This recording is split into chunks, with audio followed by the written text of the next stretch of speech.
Hello guys, চায় pillow guys. Sorry, একটু মজা করছিলাম। বাই দ্য ওয়ে, এখন আমরা এই মুহূর্তে আজকে সকালবেলা যেখানটাতে রয়েছি সেই জায়গাটা হচ্ছে আমাদের ডায়মন্ড হারবারের বাড়িটি থেকে বেরিয়ে ঠিক আমাদের ল্যান্ডলর্ডস উল্টো দিকে দোকানটা দেখতে পাচ্ছেন, ওই দোকানটা আমাদের ল্যান্ডলর্ডের। আর ঠিক তো উল্টো দিকে চায়ের দোকানটাতে আমরা বসে রয়েছি এই মুহূর্তে। অ্যাকচুয়ালি আজকে প্রচণ্ড ঠান্ডা আর বিভৎস ঠান্ডা হাওয়া দিচ্ছে, যার জন্য আমরা কিন্তু দোকানেই চলে এলাম।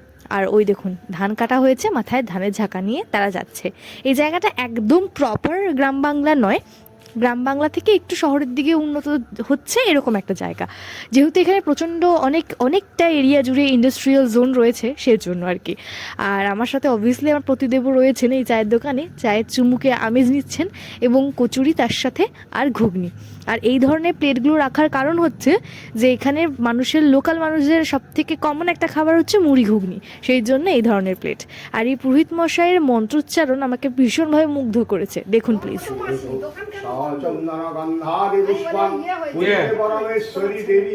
সে অফিসে আমি বেরোচ্ছে রান্না